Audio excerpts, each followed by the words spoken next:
es básicamente brindar el Evangelio para que cada persona pueda, a través del Evangelio, conocer quién es el Señor. Y usted se preguntará, pero ¿qué cosa es el Evangelio? ¿Qué es ese famoso Evangelio del que todo el mundo habla? Bueno, la palabra Evangelio, la Biblia nos enseña que son las buenas noticias de parte de Dios al problema del hombre. Ahora, pero el problema del hombre son muchos. ¿Cuántos saben que el hombre tiene muchos problemas? N problemas. Y nosotros por lo general consideramos problema todo aquello que se convierte en un estorbo o se convierte en una piedra de tropiezo para conseguir lo que nosotros queremos o lo que nosotros deseamos. Por ejemplo, ¿no? Si esto está en medio de mi camino y yo no tengo por dónde pasar, esto se convierte en un problema.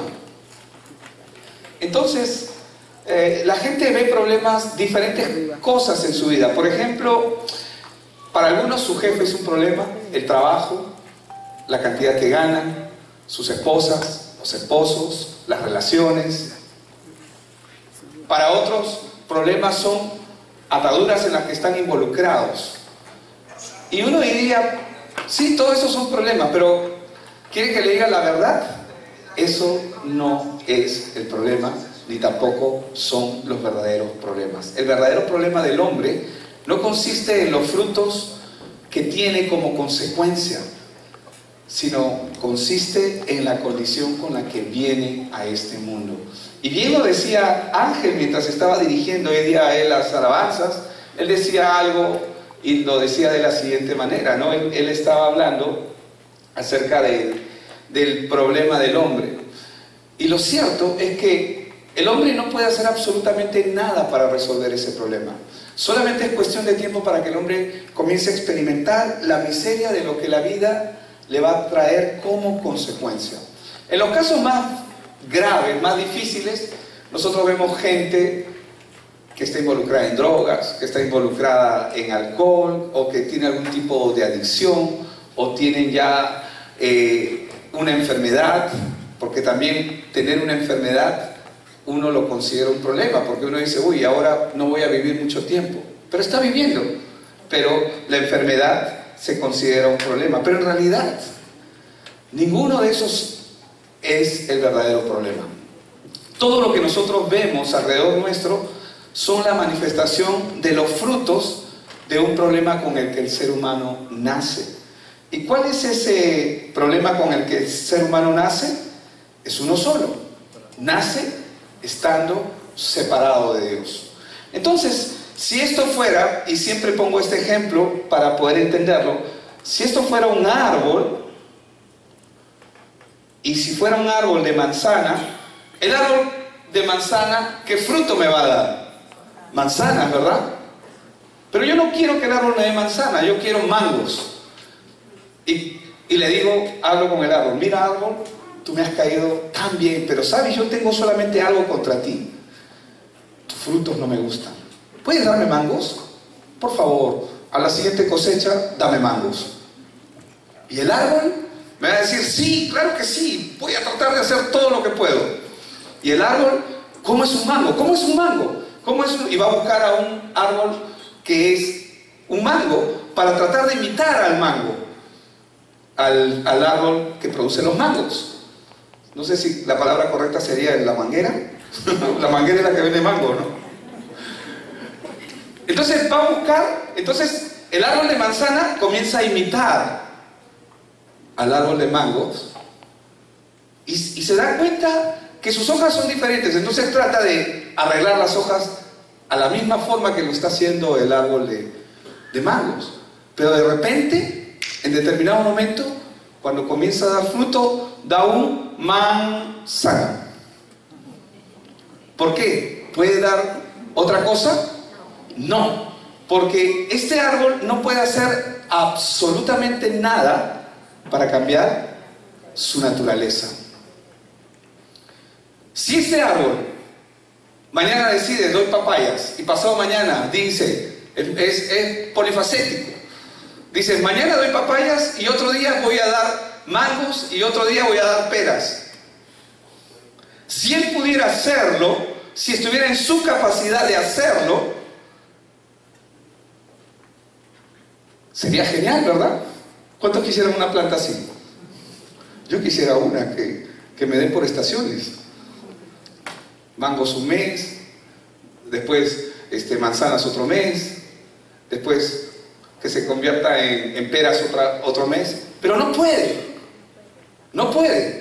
porque no puede cambiar su naturaleza. De la misma manera, el hombre nace con una naturaleza corrupta. Viene a este mundo con una naturaleza que él o ella no puede controlar. Y solamente es cuestión de tiempo para que esa verdadera naturaleza se manifieste. Así somos nosotros. ¿Cuántos de nosotros hemos prometido a nosotros mismos: mañana vamos a cambiar, mañana vamos a ser diferentes, mañana seré otra persona? Y nos proponemos y nos ponemos metas y probablemente lo intentamos y tratamos de ser fieles a esas metas. ¿Por cuánto? Días, semanas, en algunos casos se esfuerzan, pero después se dan cuenta que meten la pata y vuelven otra vez a la raíz del problema. Si en la posición del hombre estuviera el poder solucionar la raíz de su problema, entonces Dios no hubiera tenido ningún motivo para venir. Simplemente le hubiera dicho al hombre: pórtate bien, haz lo correcto, haz esto y haz aquello y vivirás. Pero Dios no le dice eso al hombre, sino envía a un Salvador. ¿Por qué? Porque la única forma de que este árbol pueda cambiar su naturaleza, por sí mismo no puede. Y si este árbol está cansado de dar manzanas, la única forma de que no dé más manzanas, nunca más en su vida, es matando su raíz. Y la Biblia nos enseña que Cristo vino a morir en lugar de nosotros, con un solo objetivo y con un solo propósito: cambiar la naturaleza del hombre, cambiar una raíz, que es lo que trae como consecuencia que el hombre viva una vida de miseria, una vida corrupta. Para poderlo aún un poco más gráfico todavía, voy a expresarlo de esta manera. Y la Biblia nos enseña que cuando Dios creó al hombre, y antes de crear al hombre, creó toda la creación. Lo último que creó en la creación fue al hombre. Y cuando Él estaba creando a los animales, Él no tomó de sus manos y formó del barro a los animales. Lo que Él hizo fue hablarle a la tierra y le dijo: produzcan animales. Y la tierra se encargó de producir lo que Dios dijo. Cuando estaba creando los árboles del campo, le habló a la tierra y le dijo que se produzcan conforme a su especie, conforme a su género. Cuando se trató de los peces en el mar y todas las especies que están en el agua, en el mar, le habló al agua. Pero cuando llegó al hombre, la Biblia dice que Él tomó barro o tomó polvo en sus manos, le dio forma. El hombre fue hecho a partir de la tierra, le dio forma, y dice que sopló aliento. En Génesis 2:7 dice que Él sopló aliento de vida en él, y fue el hombre un ser viviente. Pero antes de hacerlo, dice en Génesis 1:27, Él dijo: hagamos al hombre a nuestra imagen y a nuestra semejanza. Y dice: imagen de Dios los creó, a imagen de Dios los creó, varón y hembra los creó. ¿Por qué es que he narrado esta parte que es tan importante en la creación del ser humano? ¿Por qué es que he traído a colación este punto? Por una sencilla razón: porque el hombre fue hecho a partir de la tierra, es decir, del polvo, y eso está comprobado. ¿Han escuchado que del polvo somos y al polvo volveremos? Eso se cumple. Cuando este cuerpo muere, el día que muere este cuerpo se va a quedar en el polvo, se va a hacer polvo.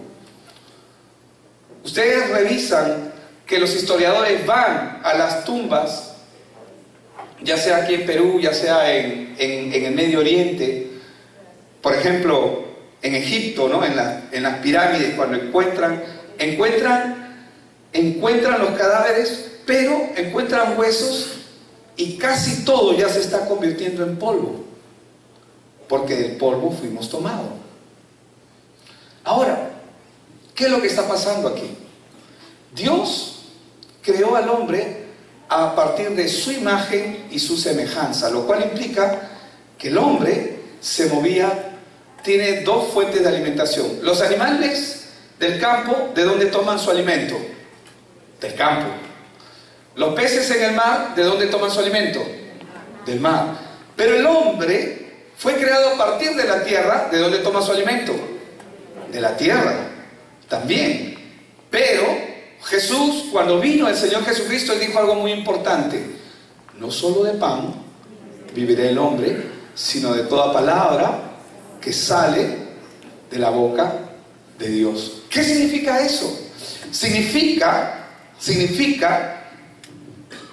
que el hombre se alimenta no solamente de un alimento físico, sino que su otro alimento es espiritual. Se alimenta de la palabra de Dios. Pero Dios luego puso al hombre en el huerto del Edén. Lo puso en el huerto del Edén y le dio instrucciones.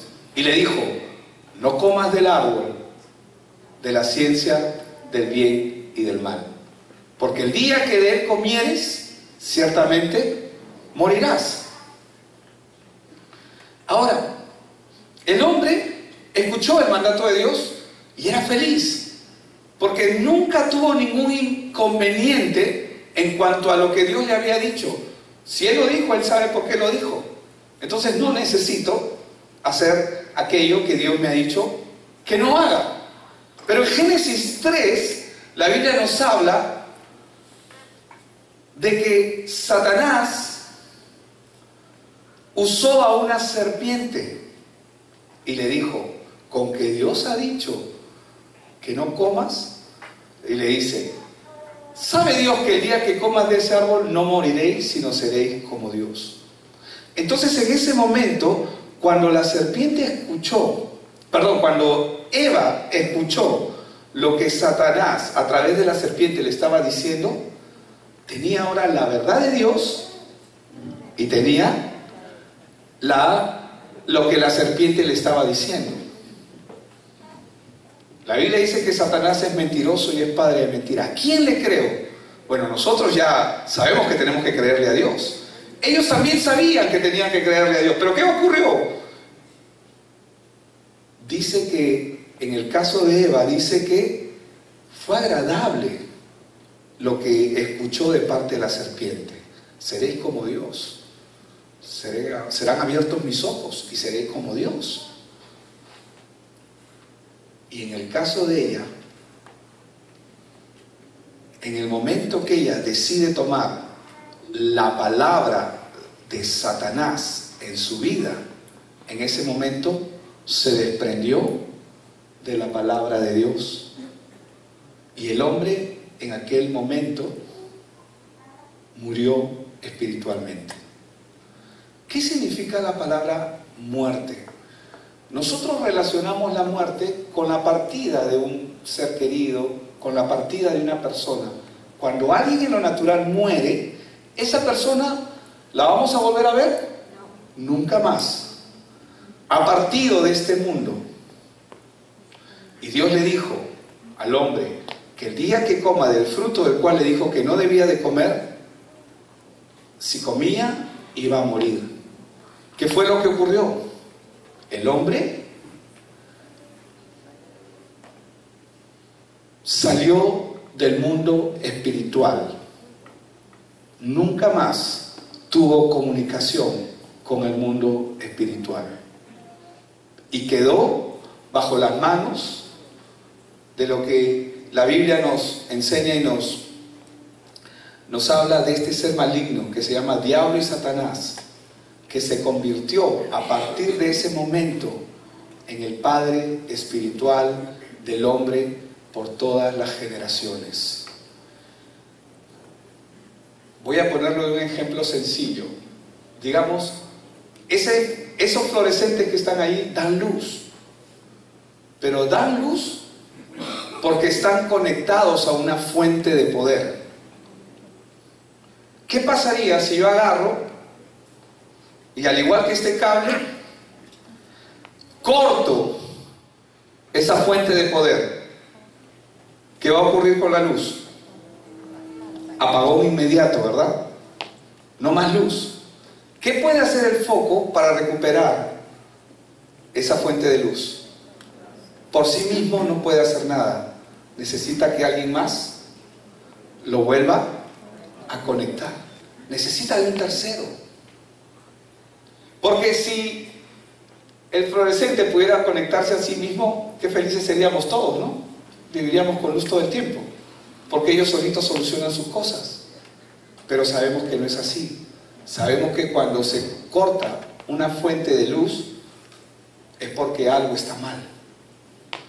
Y es exactamente lo que ocurrió con el hombre. El hombre, a partir de ese momento, quedó separado eternamente por un tiempo. En este caso quedó separado. Es lo mismo que ocurre. El año pasado partió mi abuelita y ella está en el Señor. 96 años, mi abuela. Ella conoció prácticamente a los 90 años, conoció al Señor. Yo pensé en mi corazón que ella nunca iba a conocer al Señor. Lo pensé, porque yo le hablaba, yo le decía, yo trataba, porque su casa, la casa de ella, era como una pequeña iglesia católica, imágenes por todos lados, santos por todas partes, católica hasta los huesos. Y yo no estuve ahí. El Señor envió a alguien más para que le comparte el Evangelio. Y cuando ella escuchó el Evangelio, su vida fue transformada. Todo eso lo botó a la basura. Porque ella se dio cuenta que conoció al verdadero Dios, conoció a su Dios. A partir de ese momento, ella se convirtió en una hija de Dios. Cuando ella ha partido al cielo, en esta tierra nunca más la voy a volver a ver. Pero ella ha ido al cielo. No porque yo lo diga, sino por la obra que el Señor Jesucristo hizo en su vida. Y ella hoy está en el cielo. Y va a ser pronto, no sabemos cuándo, pero algún día los que vayamos al cielo la veremos. Algunos van a decir: pastor, preséntame a tu abuelita, y te la voy a presentar. Te voy a presentar a mi abuelita. Pero no hay comunicación entre este mundo y ese mundo. No existe comunicación. Todo lo demás que el sistema ha inventado y que el diablo ha creado a través de demonios, a través de brujos que dicen: no, sí, sí, tu mamá vestía un vestido de tal cosa y siempre te decía esto, seguro. Sí, ¿cómo sabes? No es porque se lo está diciendo la persona que ha muerto, sino que alrededor de una persona, para que usted tenga una idea, alrededor de una persona existe un promedio de 6.000 demonios. 6.000 demonios. Escúcheme bien, 6.000 demonios.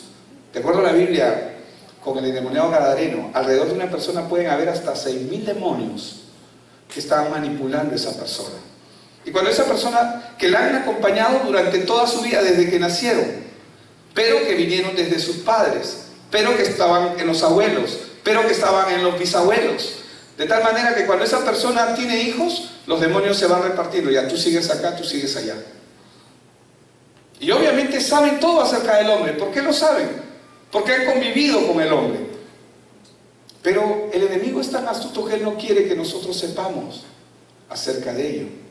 Pero tú te puedes dar cuenta cuando tú estás pensando y vienen los pensamientos. Y cuando tú eres consciente de tus pensamientos y que vienen otros pensamientos, pensamientos de maldad, pensamientos de lujuria, pensamientos de cosas malas, como cuando estás discutiendo. Por ejemplo, yo cuando a veces, porque por si acaso yo también discuto con mi esposa, amén. Soy el pastor, pero eso no me exime a mí de que mi esposa y yo podamos tener alguna diferencia. Tratamos de mejorar todos los días. Pero cuando yo discuto con mi esposa, viene una voz que me dice, pero en primera persona me dice, esta mujer no te... Pero ¿cómo no me entiendes? ¿No? ¿No te das cuenta?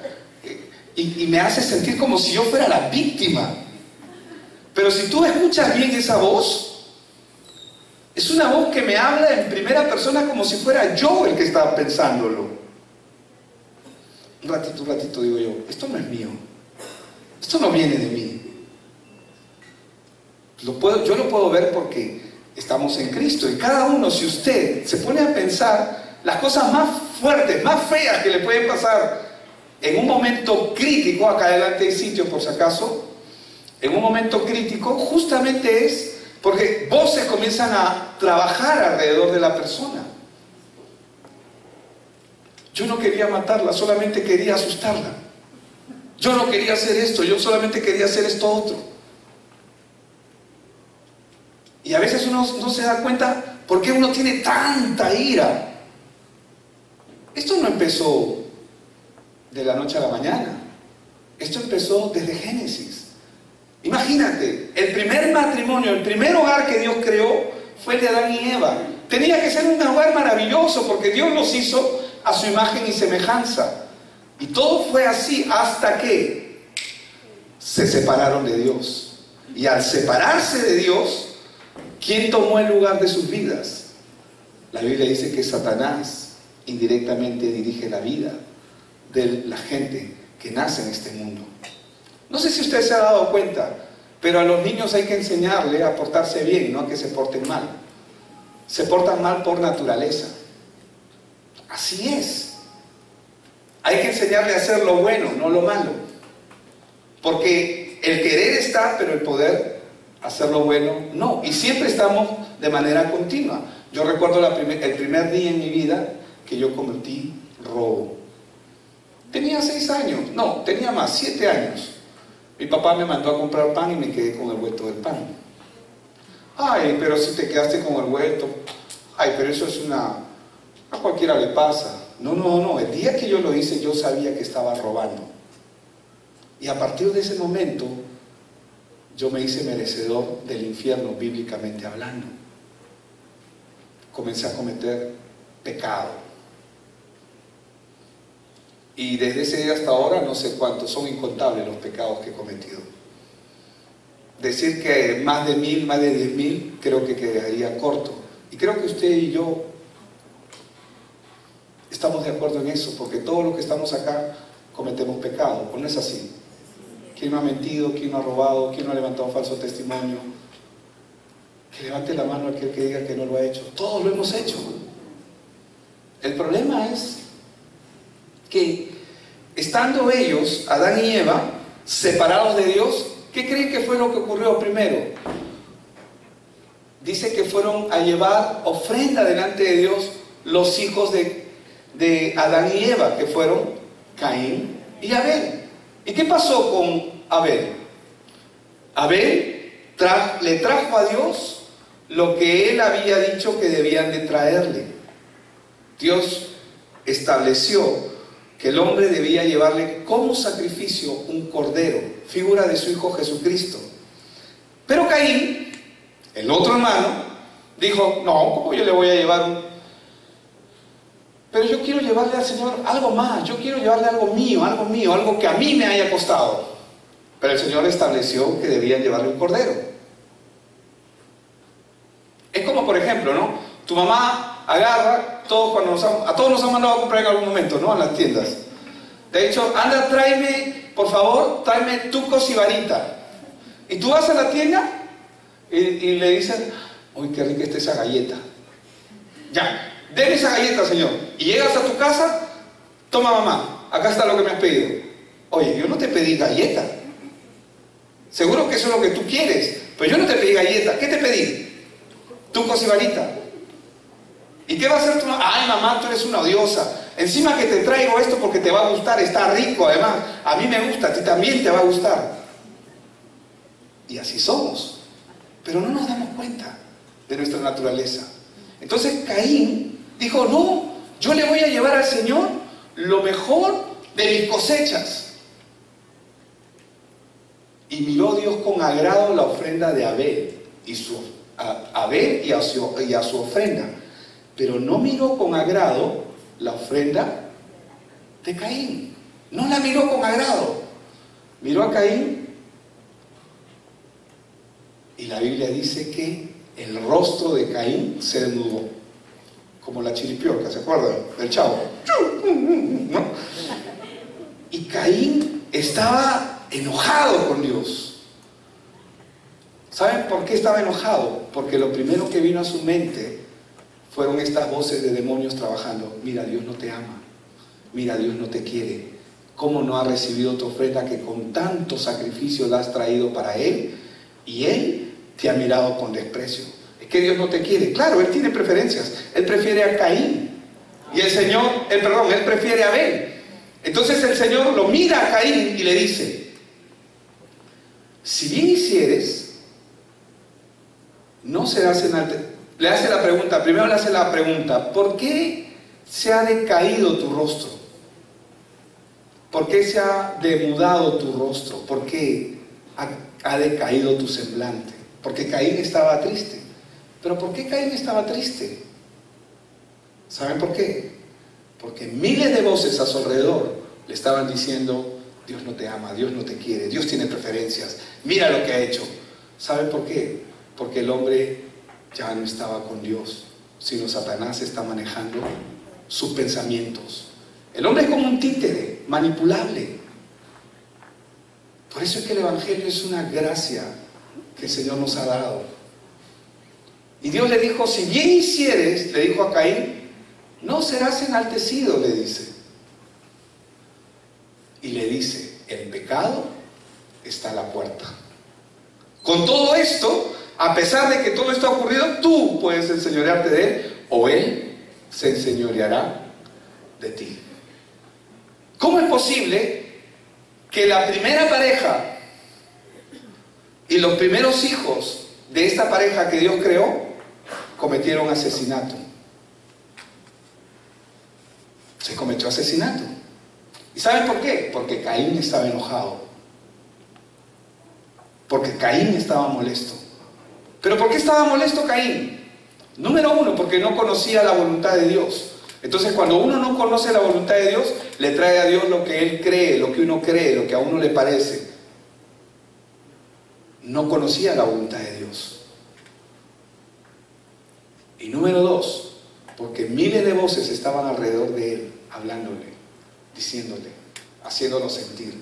Es como cuando el hombre llega a su casa cansado y dice, no, voy a llegar a mi casa, mi esposa debe saber que todo el día he trabajado, que todo el día me he esforzado, y lo mínimo que espero pues es que me atienda con la comida, mi agüita caliente, voy a llegar, y hace sus planes, ¿no? Me voy a sentar en mi sofá, voy a ver mi televisión, y voy a hacer esto y voy a hacer el otro. Y ella dice, ay, él ha estado fuera todo el día, y ay, he estado todo el tiempo con los niños, estoy cansada, dice ella, ya no sé qué hacer. Pero seguro que Él va a venir, y va a venir y seguro que me va a dar una vueltita, va a venir a sacarme a dar una vueltita, me va a comprar un heladito, me va a invitar algo, me va a ayudar o va a llegar a atenderme. Entonces los dos se juntan. ¿Y qué creen que es lo que pasa? ¡Bomba! ¡Pum! ¿Por qué? Porque cada uno espera del otro algo. Pero ¿quién ha estado trabajando alrededor de sus mentes? ¿Por qué es que menciono esto? Vamos a ir a la palabra rápidamente. ¿Por qué es que menciono esto? ¿Y por qué es importante mencionar lo que estoy mencionando? Hoy quiero compartir acerca del camino al cielo en las palabras de nuestro Señor Jesucristo. Y voy a tratar de ser breve con esta palabra. Dice Mateo 7, verso del 13 al 14, un versículo posiblemente que algunos ya han escuchado, el Señor Jesús nos habló de dos caminos con dos destinos eternos distintos. Este fue un mensaje que Él dio como la última parte de una serie de mensajes que Él dio, que comenzó con el Sermón del Monte. La Biblia dice en Mateo 7, versos del 13 al 14, entrad, dice, por la puerta estrecha. ¿Por qué? Porque ancha es la puerta y espacioso el camino que lleva ¿a dónde? ¿A dónde lleva ese camino? A la perdición. Y muchos son los que entran por ella, porque estrecha es la puerta y angosto el camino que lleva ¿a dónde? A la vida. ¿Y cuántos son los que lo hallan? Pocos. Entonces, de acuerdo a estos versículos en la palabra, hay una declaración que el Señor está haciendo. Primero habla de que hay dos puertas, lo cual implica que ofrecen al hombre dos caminos, dos puertas con dos caminos. Estos dos caminos ofrecen dos destinos completamente diferentes, pero estos destinos traen consigo una multitud de gente y gente que encuentra esos caminos. ¿Por qué es importante señalar esto que les estoy mencionando? Porque el Señor había estado hablando en el Sermón del Monte y les había estado dando instrucciones a los fariseos y a los discípulos qué era lo que ellos tenían que hacer. ¿Por qué? ¿Quiénes eran los fariseos y quiénes eran los discípulos? Los fariseos eran gente religiosa que cumplía las escrituras de tapa a capa, no sé si es correcto, pero de la A a la Z ellos trataban de cumplir todo lo que la Biblia decía. Pero los discípulos eran hombres seguidores de Jesús. ¿De acuerdo? Ahora, en el Antiguo Testamento la Biblia nos habla de que hay caminos y maneras que al hombre le parecen correctos, al estilo de Caín, que le parecen derechos, pero su final son camino de muerte. Y eso está en Proverbios 14:12, si podemos ir ahí rápidamente. Dice, hay camino que al hombre le parece derecho. El hecho de que parezca no significa de que sea, ¿verdad? Pero ¿qué dice? Su fin es camino de muerte. Y en Proverbios 16:25, que es el mismo versículo desde otro ángulo, dice, hay camino que parece derecho al hombre, pero su fin es camino de muerte. ¿Por qué el Señor está trayendo no esta reflexión, sino este imperativo? Porque Él les está ordenando, les dice, entrad, por la puerta estrecha. Les está prácticamente ordenando a los que están escuchando, a sus discípulos, pero también les está hablando a los religiosos, les está diciendo, entrad por la puerta estrecha, les está diciendo. Dios, una de las cosas que el Señor hace es que Él siempre confronta a sus hijos. Cuando tú eres su hijo, va a tratar con tu vida. Ay, pastor, desde que estoy en Cristo las cosas no me van tan bien. Parecen malas noticias, pero son buenas noticias, porque significa de que Dios está tratando contigo. Es como el padre a quien ama, corrige, y el padre cuando no ama, no corrige. La Biblia dice que el padre que no corrige a sus hijos, los tiene como bastardos. Eso dice la palabra. Ahora, en el caso de los hijos de Israel, en el Antiguo Testamento, por medio de Moisés, Dios le habla a su pueblo en Deuteronomio 30, del 19 al 20, y le dice, a los cielos y a la tierra llamo, dice, por testigos, hoy contra ustedes, dice, contra vosotros, que os he puesto delante la vida y la muerte, la bendición y la maldición. Escoge pues la vida para que vivas tú y tu descendencia. Da la impresión de que Dios le está dando al hombre la oportunidad de escoger. Escoge la vida. Pero yo te voy a decir algo más. Dios no le está dando solo la oportunidad de escoger, sino que Dios ya se mostró a ellos quién es Él. Y lo que les está diciendo es cómo ellos debían de aprender a caminar con Él. ¿Por qué? Porque caminar separado de Dios nos va a llevar siempre a la muerte. Y el pueblo era un pueblo rebelde. Por eso es que le dice, la vida o la muerte, el bien o el mal. ¿Saben por qué Dios está tratando con el hombre? Porque el hombre no conoce su propio corazón. El hombre desconoce lo corrupto que es su propio corazón. En el corazón, dice la Biblia, es donde se maquinan todas las maldades, los adulterios, las fornicaciones, las hechicerías, la maldad, los robos, los asesinatos. No se planean acá. Sí, si bien es cierto, el intelecto sube al intelecto, pero se planean acá. Cuando Caín mató a Abel, él no estaba enojado acá, él estaba enojado aquí. Y su enojo, su ira, porque él se sentía víctima cuando él era el agresor. ¿Y saben por qué se sentía así? Porque Satanás lo engañó. ¿Y por qué lo engañó?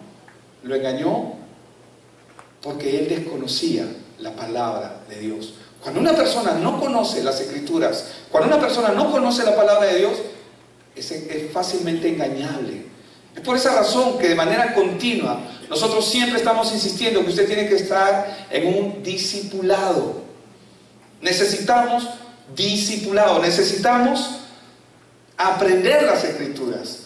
Y un discipulado no se trata de aprender simplemente conocimiento, sino es un rendimiento de cuentas y es un llamado para vivir como Dios nos ha llamado a vivir. Entonces, es por eso que le dijo en el verso 20, amando a Jehová tu Dios, o sea, les está diciendo cómo debe caminar el hombre. ¿Cómo debe caminar el hombre? Verso 20, amando a Jehová tu Dios, atendiendo su voz y siguiéndole a Él, porque Él es vida para ti y prolongación de tus días, a fin de que habites sobre la tierra que juró Jehová a tus padres, Abraham, Isaac y Jacob, que les había de dar. Entonces, en este ejemplo nosotros podemos ver que Él les está dando esa opción, escoge la vida, no porque ellos tengan que escoger en sí mismos, sino que les está diciendo la única forma en que tú puedes vivir es si caminas atendiendo su voz y siguiéndole a Él. Ahora, vemos otro ejemplo en el caso de Josué, cuando siguió a Moisés como líder del pueblo de Israel. Cuando él entró a la tierra prometida, a los israelitas, nuevamente Dios a través de Josué les dio a elegir, y nuevamente parece que Dios les está dando a escoger, y les dice Josué 24:15, dice: y si mal os parece servir a Jehová, escogeos hoy a quién sirváis, si a los dioses o a quienes sirvieron vuestros padres cuando estuvieron al otro lado del río, o a los dioses de los amorreos en cuya tierra habitáis. Pero yo y mi casa, ¿qué dice Josué? Yo y mi casa serviremos a Jehová. Entonces, parece que Dios le está dando al hombre la oportunidad de escoger, pero en realidad Dios no le está dando al hombre la oportunidad de escoger. Lo que le está diciendo al hombre es que tiene que aprender a caminar con Dios.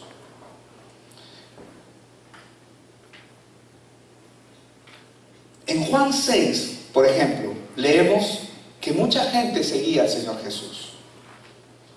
Y ellos mismos se llamaban a sí mismos discípulos, como se da a entender en Juan 6, 60 y verso 61. Leámoslo. Dice: al oírlas, cuando Jesús estaba dando este evangelio, ¿qué evangelio? La respuesta al problema del hombre, que no tiene nada que ver con lo que hace, sino con lo que Dios ha preparado. Al oírlas, muchos de sus discípulos dijeron: dura es esta palabra, ¿quién la puede oír? Y en el verso 61 dice: sabiendo Jesús en sí mismo que sus discípulos murmuraban de esto, les dijo: ¿esto os ofende? Y en el versículo 66 nosotros vamos a ver que muchos discípulos se comenzaron a apartar del Señor. Verso 66 de Juan 6 dice: desde entonces muchos de sus discípulos, ¿qué dice? Volvieron atrás y ya no andaban. Y Jesús dijo: ¿queréis acaso iros también vosotros? Dijo entonces Jesús a los 12: ¿queréis ir también vosotros? Pero ahí va a aparecer Pedro. Amén. Le respondió Simón Pedro: Señor, ¿a quién iremos? Le dice. Tú tienes palabras de vida eterna. Y la respuesta importante a esta declaración está en el verso 69. ¿Qué es lo que dice? Y nosotros hemos creído y conocemos, no solamente creyeron, dice, y conocemos que tú eres el Cristo, es decir, la respuesta de Dios al problema del hombre, el Hijo del Dios viviente. En Mateo 7, versos 13 y 14, que es el verso que estamos revisando: entrar por la puerta estrecha, porque ancha es la puerta y espacioso el camino que lleva a la perdición, y muchos son los que entran por ella. Cuando estamos yendo, Jesús lo que está haciendo con estos hombres, con los discípulos, los está confrontando con una decisión que lleva consigo un entendimiento. Jesús ya no solamente quería que sus discípulos le sigan por seguir. Esa es la razón por la cual Pedro le contesta: ¿a quién iremos? Si solo tú tienes palabras de vida eterna. Esa es la razón por la cual Pedro le dice: y nosotros hemos creído y conocemos que tú eres el Cristo. ¿Qué está haciendo el Señor ahí? Él está contrastando la fe verdadera, el camino que ha establecido Dios, con la fe falsa o la religión. ¿Por qué?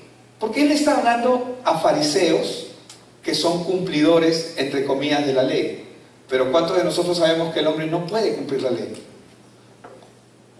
El hombre trata de cumplir la ley, pero siempre va a fracasar en el intento. El contraste que vemos aquí, vemos un contraste entre la justicia que Dios ha establecido y la demanda de la justicia humana. Muchas personas, y yo voy a ser muy claro en esto, y me incluyo entre ellas, hemos interpretado diciendo y pensando que el camino angosto es el camino del cristianismo, el cual te lleva al cielo, y que el camino ancho o el espacioso es el del pecado, es decir, los robos, las borracheras, los homicidios, la maldad, las violaciones, las cosas que se hacen, y que esas cosas llevan al hombre al infierno. Sin embargo, el Señor Jesús aquí no está contrastando la santidad como el cristianismo, no lo está contrastando contra las masas que están abiertamente, que son lujuriosas, lascivas e inmorales. ¿Saben por qué? Porque Él sabe que todos los hombres son pecadores. ¿Entiende eso? Todos los hombres son pecadores. No existe persona que no sea pecadora. Todos los hombres son pecadores, todos, sin excepción. Todos cometen pecados. Para Dios no hay diferencia entre el borracho, el mujeriego, el ladrón y la persona correctita, entre comillas, que está en su casa, que hace lo correcto. Los dos tienen la misma raíz.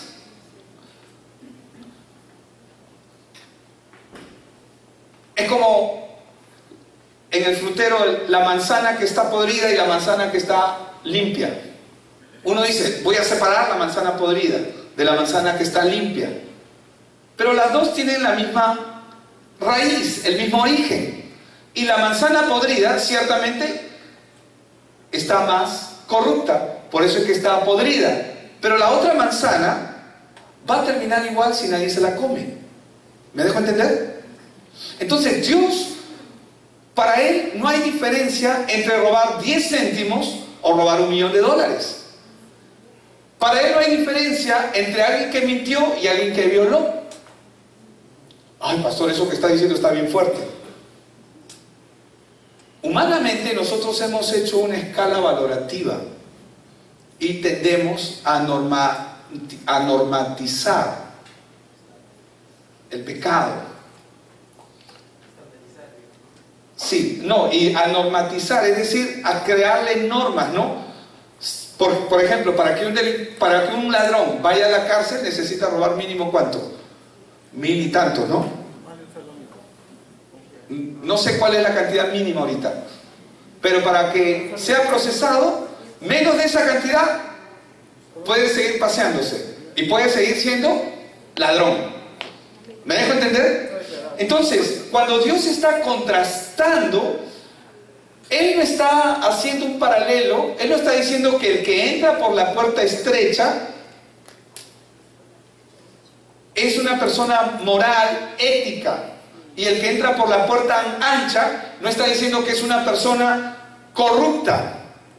Ese no es el trasfondo, porque si tú lees con anterioridad, esto viene desde Mateo 5, donde el Señor estaba hablando del Sermón del Monte y les está dando instrucciones a los discípulos de cómo es que debían de vivir y qué era lo que ellos tenían que hacer. El énfasis no está ahí. Él está contrastando dos tipos de religión: la que el hombre ha creado, que lo lleva al hombre a la destrucción porque es su autojustificación, y está contrastando el camino estrecho, que es una fe dependiente absolutamente de Dios y nada absolutamente del hombre. Él está contrastando la justicia que Dios pone con la justicia que el hombre establece. Voy a ponerlo de una manera un poco más clara.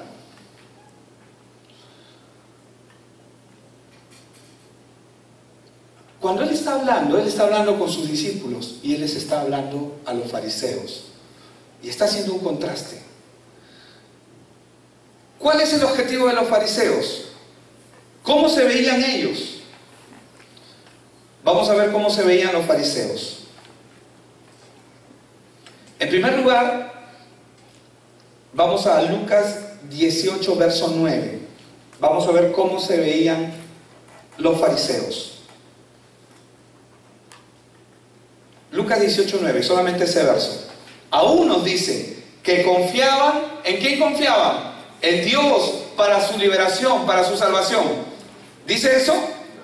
¿En qué confiaban?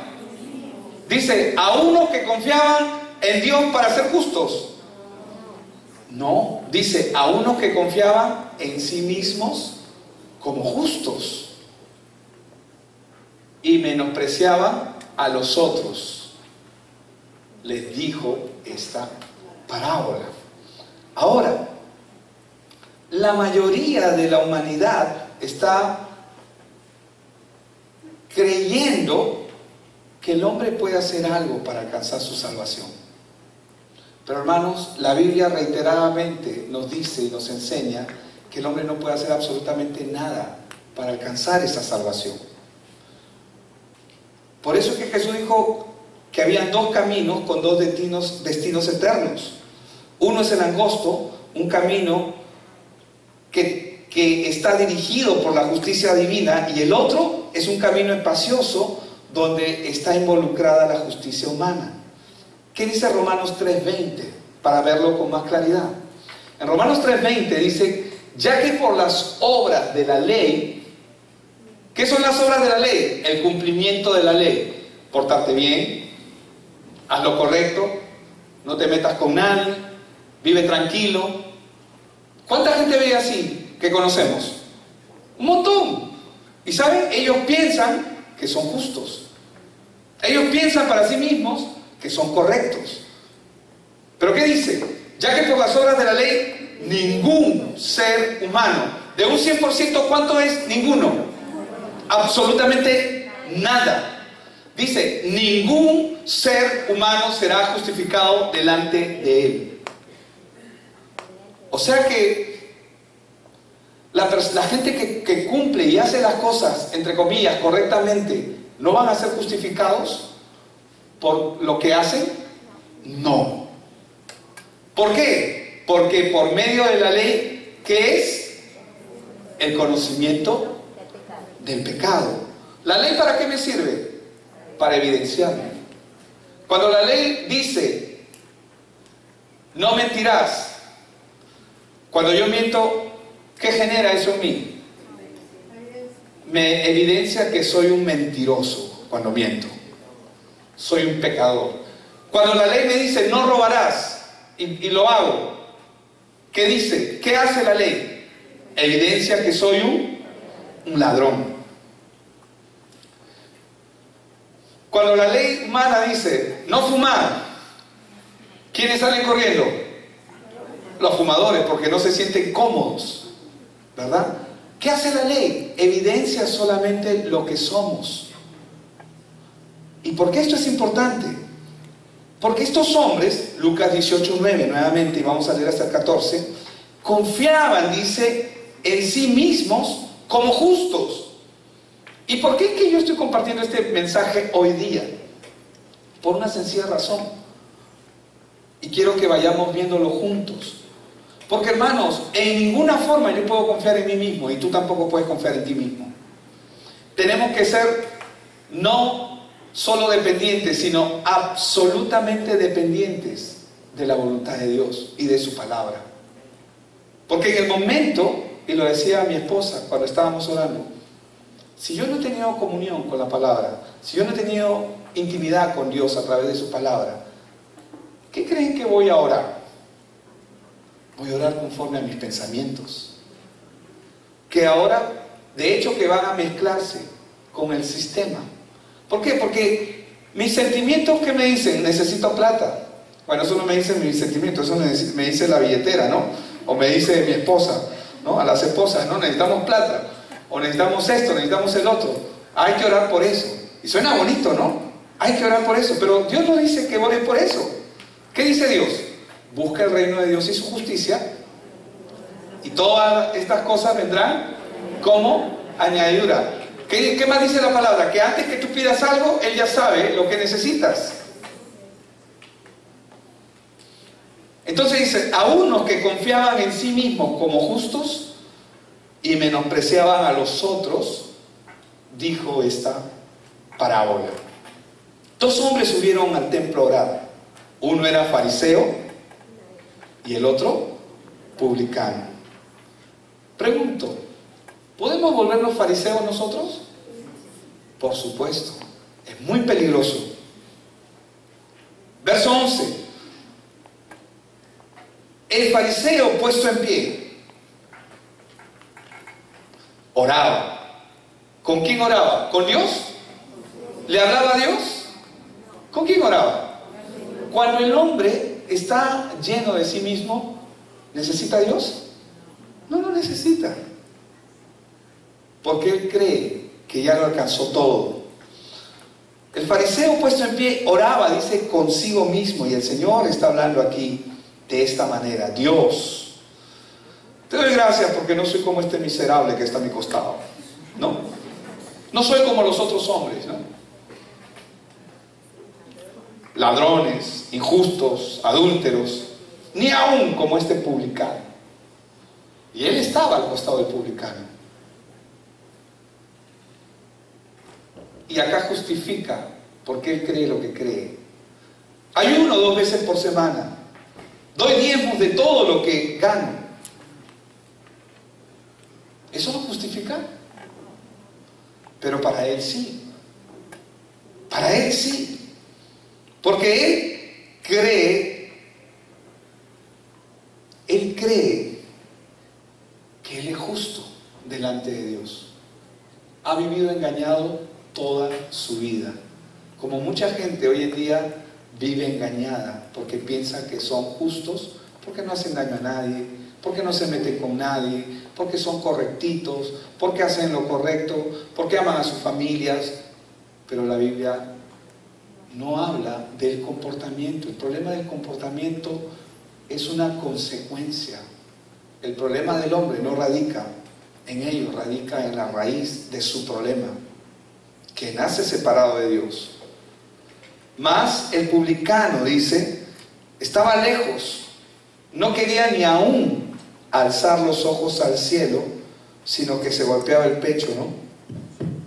Diciendo: Dios, sé propicio a mí. ¿Qué dice ahí claramente? Fuerte, ¿qué dice? Pecador. Pecador. Cuando el hombre reconoce su condición, cuando el hombre entiende quién es Cristo, cuando el hombre entiende que no hay salida para él, puede hacer este tipo de oración. Por eso, cuando algunas personas vienen y me dicen: hay que orar por fulano, mengano, porque está enfermo, y puedo sonar mal, como lo voy a decir, ¿no? Ay, el pastor, bueno, vamos a orar para que la voluntad de Dios se haga. No, pero hay que orar para que se sane. Si Dios quiere, se sanará. No, pero hay que orar para que se sane. Bueno, vamos a orar por la voluntad de Dios. Porque si es un hijo de Dios o una hija de Dios quien está con esta enfermedad, yo no puedo entorpecer el plan de lo que Dios tiene. Porque antes que yo, el Señor está con él o con ella. Yo soy solamente un hombre más. Y puedo orar por las personas, pero voy a orar para que la voluntad de Dios sea la que prevalezca. Voy a interceder para que Dios abra sus ojos de esa persona y pueda ver cuál es el problema, cuál es el tema ahí. O sea que, pastor, ¿no debemos orar para la sanidad? Sí, podemos orar por sanidad, pero oremos para que el plan de Dios se dé. Porque muchas veces, a través de esa enfermedad, esa persona puede verdaderamente conocer a Dios y no vivir la mentira del engaño del sistema religioso en la cual mucha gente se involucra pensando que está con Dios, pero que están totalmente aislados y separados de Dios. Y Dios no está con ellos y ellos ni siquiera se dan por enterados. No es muy lejos este verso cuando este hombre, este fariseo se cree justo. Dice en el verso 14: os digo que este descendió de su casa justificado antes que el otro. No lo condenó al otro, ojo. Dijo antes. ¿Por qué? Porque este hombre aún no había entrado en razón. Aún no entendía su condición. ¿Hay oportunidad para nosotros? ¿Cuántos dicen amén? Amén. Bueno, no están muy alegres por eso, pero ¿de qué pastor me está diciendo fariseo? No te estoy diciendo fariseo, pero lo que te estoy diciendo es que cuando no entendemos, hay oportunidad. Porque acá no dice que el otro fue condenado, dice antes que el otro, significa que primero, pero no sabemos si después se arrepintió, se dio cuenta, porque es necesario. Porque cualquiera que se enaltece será humillado, y el que se humilla será enaltecido.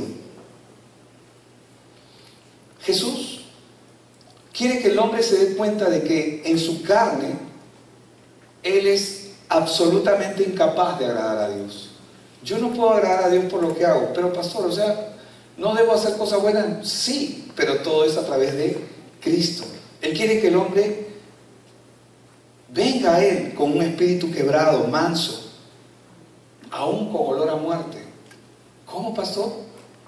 Sí. Es decir, cuando la persona está urgida de Dios, recién puede apreciar y entender quién es Dios para su vida. Necesitamos. Los líderes judíos pensaban que ellos eran justos y transitaban su camino al cielo. Ellos pensaban que iban a ir al cielo porque se creían justos. Pero ¿saben lo que hizo Jesús cuando les dijo: entrad por la puerta estrecha, porque ancha es la puerta y espacioso el camino que lleva a la perdición? Les hizo reconsiderar el camino que ellos estaban viviendo. Cada uno de nosotros continuamente, y esto voy a ser reiterativo, continuamente necesitamos ser confrontados con nosotros mismos. Necesitamos ser confrontados verdaderamente y tomar la decisión diaria. Cuando estamos hablando de la decisión, no es que tú escoges a Dios, porque Él ya te escogió. Cuando estamos hablando de tomar la decisión diaria es de negarte a ti mismo. Cada día. Tomar tu cruz y seguirle a Él. Estamos hablando de dejar de ser tú, de dejar de ser yo, para que Él sea el Señor, el soberano, el amo, el dueño, el Dios. Hay dos puertas, la ancha y la estrecha. Hay dos caminos, el espacioso y el angosto. Hay dos destinos, la vida y la perdición. Hay dos grupos, los pocos y los muchos. Ambos caminos señalaban que iban al cielo. Los fariseos tenían un camino claro y ellos pensaban que ese camino los iba a llevar al cielo. Pero Jesús les dijo no. Y fue imperativo: entrad por la puerta estrecha. Solo uno lleva al cielo. Un camino es la ruta de la justificación propia, que era el de los fariseos. Por eso es que les habló de esa manera. Y otro es el de la ruta en la que Dios ha provisto toda salvación. El hombre, ¿cómo debe de verse el hombre? En Mateo 5:3 Él lo enseñó. ¿Cómo debe verse el hombre? En Mateo 5:3, en las bienaventuranzas, en el Sermón del Monte, Él dijo: bienaventurados los pobres en espíritu, porque de ellos es el reino de los cielos. Entonces, ¿cómo debe verse el hombre? Pobre, miserable, desamparado. Porque cuando tú reconoces tu pobreza espiritual, recién Dios puede venir y obrar en ti. ¿Cómo debe verse el hombre? El hombre debe lamentarse de su condición de pecado. ¿Cómo? Pero pastor, porque nuestra condición es de pecado. Por eso es que Mateo 5:4 dice: bienaventurados los que lloran. ¿Cuándo el hombre llora? Cuando reconoce su condición delante de Dios. Porque ellos recibirán consolación. ¿Cómo debe verse el hombre? Debe verse manso, apacible, tranquilo, sabiendo que Dios tiene el control. ¿Cuántos? Voy a hacer dos preguntas. ¿Cuántos saben que Dios tiene el control? Todos lo saben. Ahora, ¿cuántos son conscientes en sus propias vidas de que Él tiene el control de sus vidas? Una cosa es saberlo. Yo puedo saber 2 más 2 son 4, pero cuando vas a comprar pan o vas a comprar, ahí las matemáticas se ponen en práctica. Una cosa es saber y otra cosa es vivir esa realidad. Por eso es que en Mateo 5:5 dice: bienaventurados los mansos. ¿Qué es un manso?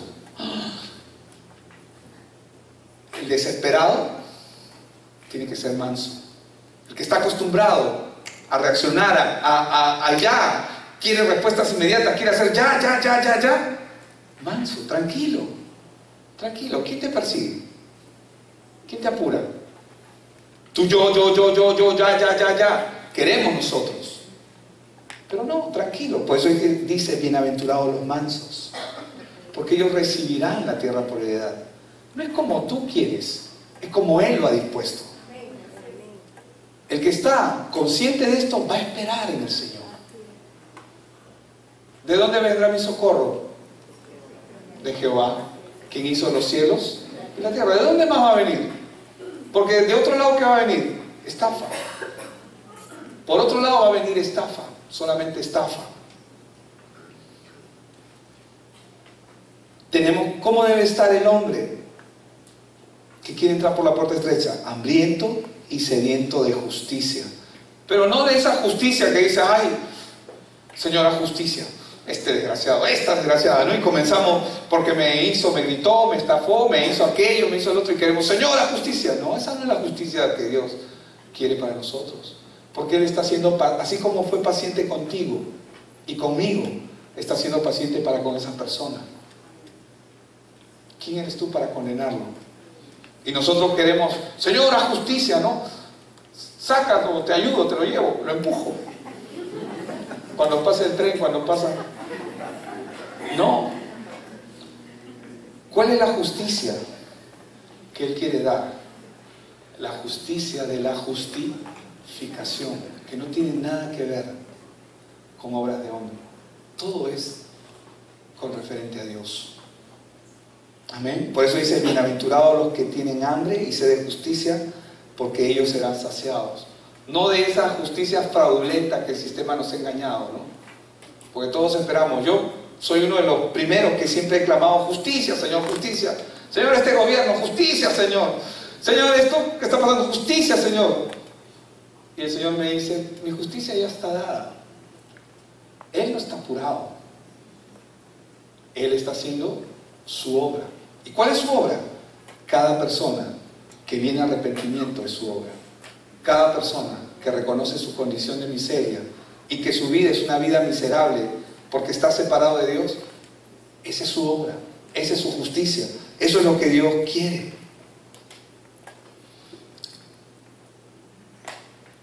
¿Qué es lo que el Señor desea de nosotros? Y con esto ya termino. Que cada uno de nosotros vivamos como Él nos ha llamado a vivir. Dos puertas, el camino angosto y el camino ancho. El camino ancho, un sistema religioso que te dice qué es lo que tienes que hacer y nos acomodamos en ese sistema.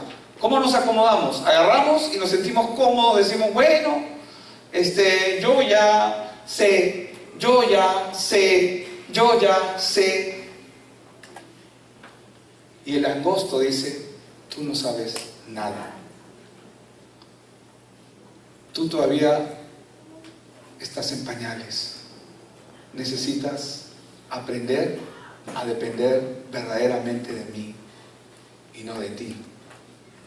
Porque a veces pensamos que dependemos de Él, pero en realidad estamos dependiendo de nosotros.